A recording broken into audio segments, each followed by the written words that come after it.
इस समय हमारे पास जो टैक्स केवल है इन सब के जगह, चाहे एक्साइज ड्यूटी हो, चाहे आपका वैट है, सीएसटी है, सर्विस टैक्स है, लग्जरी टैक्स है, काउंटर वेलिंग ड्यूटी है, कस्टम ड्यूटी, इंटरटेनमेंट टैक्स है, स्पेशल एडिशन ड्यूटी है, of price, central surcharge and से, इन सबको मिला के बन गया एक टैक्स जिसका नाम है गुड्स एंड सर्विस। ठीक है, इसका नाम है गुड्स एंड सर्विस टैक्स, जिसको हम लोग शार्ट में जीएसटी बोलते हैं। ठीक है, इसको हम शार्ट में जीएसटी बोलते हैं। ठीक है,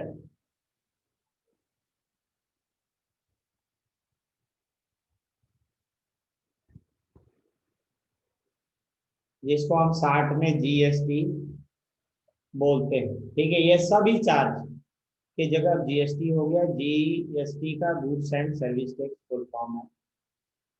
तो ये आप देख लीजिए, इसका टैक्स इनवॉइस अब इस समय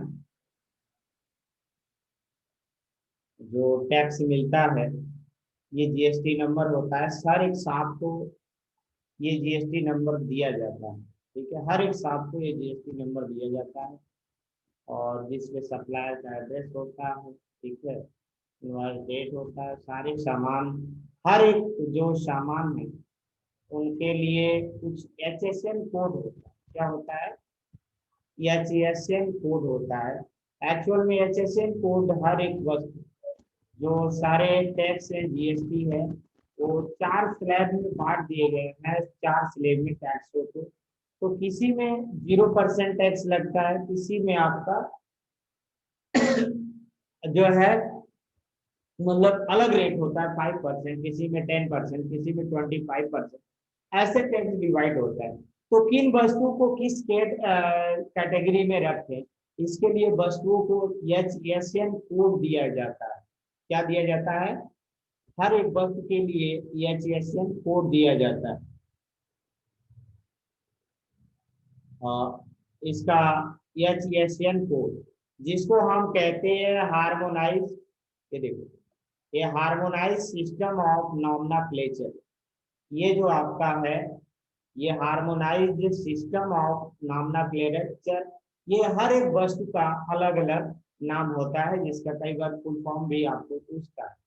ठीक है, तो ये हर एक वस्तुओं को पहचानने के लिए, हर एक मटेरियल को पहचानने के लिए ये एचएसएन कोड होता है। ठीक है, और दुकान की पहचान के लिए, जो शॉप है उसकी पहचान के लिए हमारा जीएसटी आईएन होता है। क्या होता है? ये जीएसटी आईएन होता है, जिसका फुल फॉर्म होता है जीएसटी का, आप जानते हैं, गुड्स। जी का मतलब गुड्स, एस का मतलब सर्विस, टी का मतलब टैक्स, ई का मतलब है आइडेंटिफिकेशन, आई का मतलब आइडेंटिफिकेशन, एन का मतलब नंबर है। ये जीएसटी आईएन होता है, हर एक शॉप के लिए, हर एक डीलर्स को दिया जाता है। देखो यहाँ देखो, डीलर्स आइडेंटिफिकेशन नंबर होता है। हर एक डीलर का जो होता है, हर एक शॉप के लिए हर एक जो भी जीएसटी में रजिस्टर्ड होगा, उनके लिए एक नंबर दिया जाएगा। ठीक है, जो आपका कुल मिला के 15 डिजिट का होता है। जीएसटी आईएन आपका 15 डिजिट का होता है, जिसमें ये जो शुरुआत की जो यहाँ पे देखो, ये जो शुरुआत के 2 अंक छोड़ के फिर जो आगे जो 10 अंक होते हैं, ये उस शॉप के लिए, उस फर्म का पैन नंबर होता है। पैन नंबर आप जानते हो, ये जो है टैक्स टैक्स कलेक्ट करने के लिए सबके लिए परमानेंट अकाउंट नंबर, ये पैन का मतलब होता है परमानेंट अकाउंट नंबर। हर एक पर्सन जो टैक्स देता है उसके लिए परमानेंट अकाउंट नंबर होना जरूरी है, पैन नंबर होना जरूरी है। उसी तरह हर फर्म के लिए भी, जो फर्म रजिस्टर्ड होती है, उसको एक परमानेंट अकाउंट नंबर या पैन नंबर लेना पड़ता है। वो तो यानी पहले 2 अंक छोड़ के बाकी जो 10 अंक होते हैं, वो परमानेंट अकाउंट नंबर होते हैं। जो शुरुआत के 2 अंक होते हैं ये उस स्टेट की पहचान होती है कि ये आखिर ये जो शॉप है, ये जो दुकान है, ये जो डीलर है, ये किस स्टेट में होता है। ये 2 डिजिट्स पर स्टेट कोड होता है और फिर बाकी जो ये 3 डिजिट है इसमें जो 1 रिप्रेजेंट 1 रजिस्ट्रेशन। मतलब अगर ये शॉप के लिए अगर 2 रजिस्ट्रेशन कराया है तो वो 2 लिखेगा, 3 रजिस्ट्रेशन कराया है तो 3 लिखेगा। तो ये जितना रजिस्ट्रेशन वो कराएगा उसको ये लिखता है। और जेड जो है uniform for all by default, ये सबके लिए एक ही रहता है।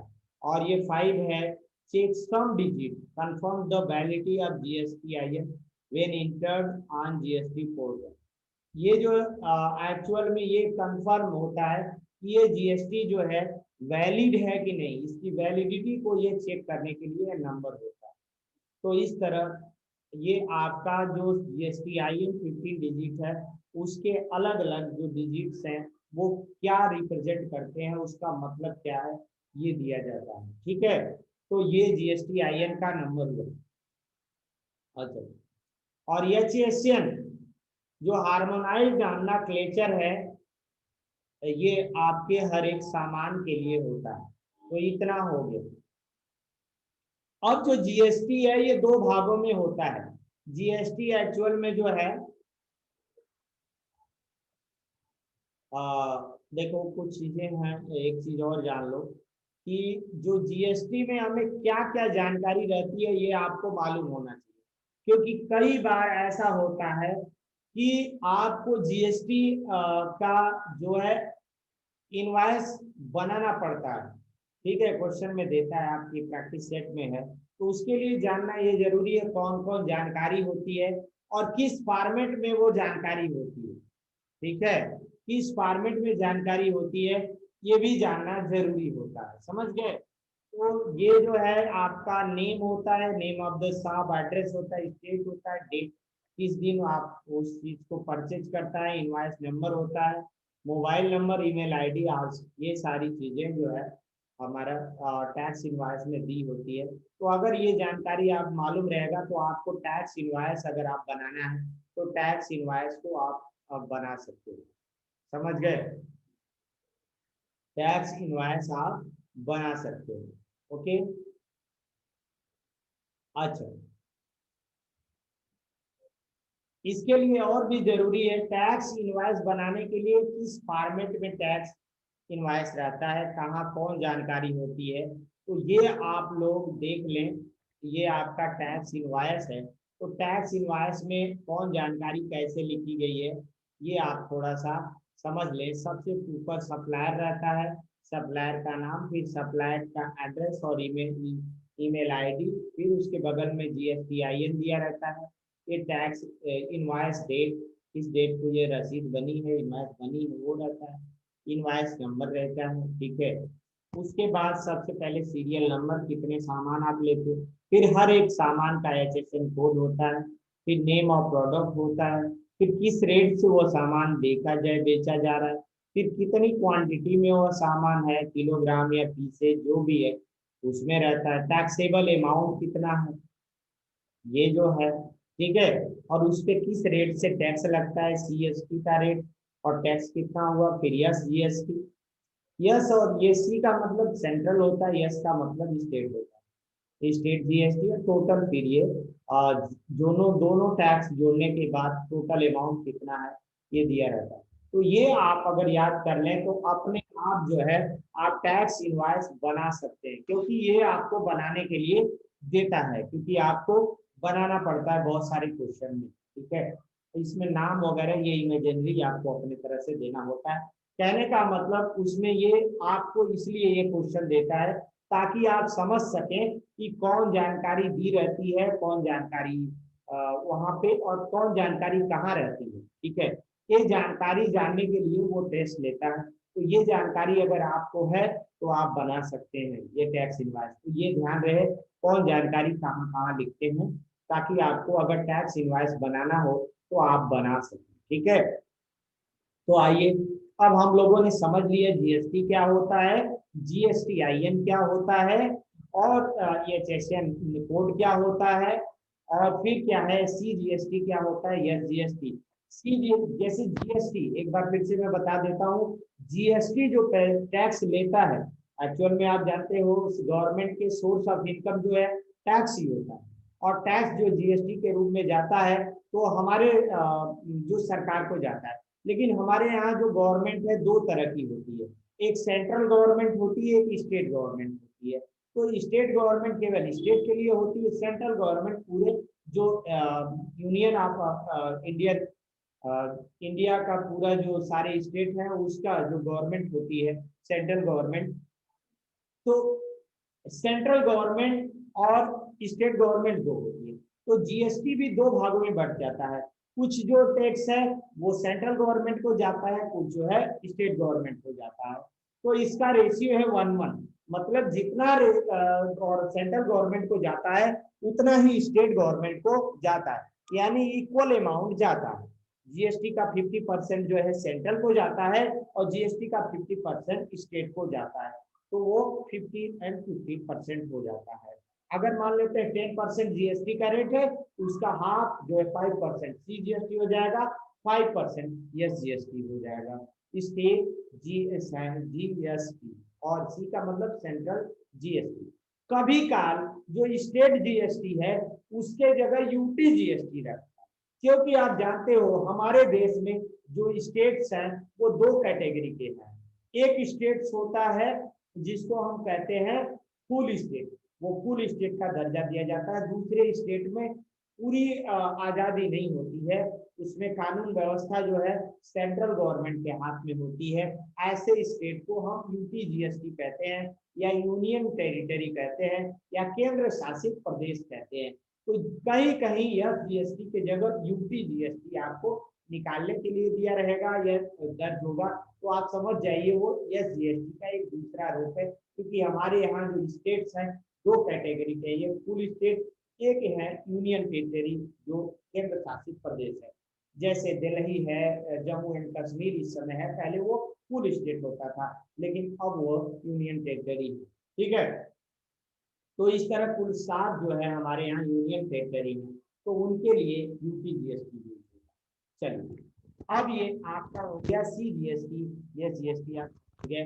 अब इसके बाद जो है हम लोग इसके बारे में पढ़े,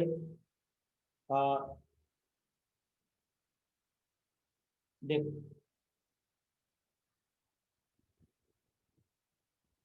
फिर आपका प्रैक्टिस सेट आपका देख लेता हूँ 1 मिनट।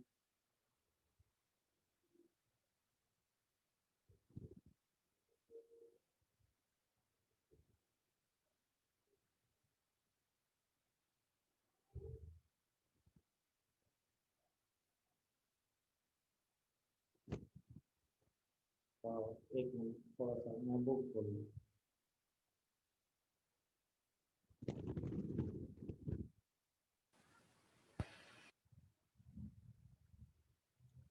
तो ये, तो देखो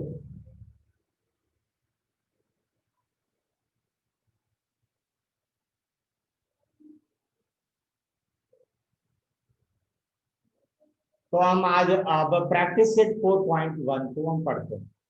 ठीक है, प्रैक्टिस सेट 4.1 देखो, पहला क्वेश्चन जो दिया है प्रैक्टिस सेट 4.1 में वो है पवन मेडिकल, एक कोई शॉप है मेडिकल की, जो पवन मेडिकल है सप्लाईज मेडिसिन, ये मेडिसिन सप्लाई करता है ऑन सम मेडिसिन। ठीक है, on some medicine the rate of GST 12% है। रेट ऑफ जीएसटी आपका 12% है, तो सी जीएसटी और एस जीएसटी का रेट निकालना है। तो आप जानते हो ये 50% होता है, तो इसका 50% कर देंगे तो आप 6% हो जाएगा आपका। 6% जो है ये जो 6% आपका सी जीएसटी हो जाएगा, 6% आपका यस जीएसटी हो जाता है। ठीक है,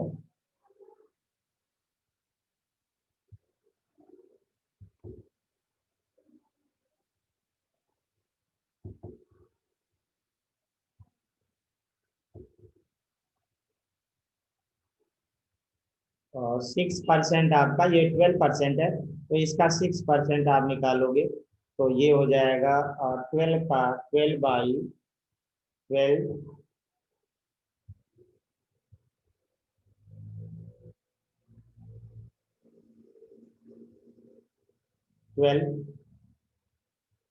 12 जो परसेंट है,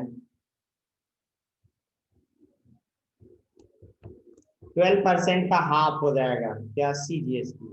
ठीक है, तो CGST आपका, CGST इजिकल टू हो जाएगा GST upon GST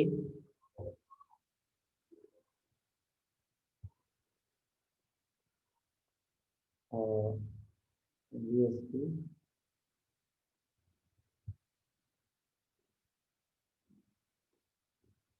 divided by 2 और GST डिवाइडेड बाई, ठीक है। तो GST डिवाइडेड बाई 2 है, तो अगर आप देख लें इक्वल टू, यहाँ पे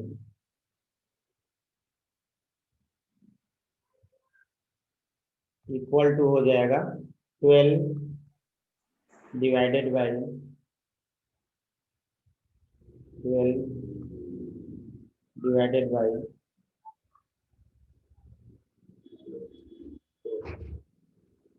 इसको 12 को आप परसेंटेज यहाँ देखिए, 12%, 12% डिवाइडेड बाई 2 कितना हो जाएगा ये, 6%। Equal to 6%। 6%। ठीक है, ये आपका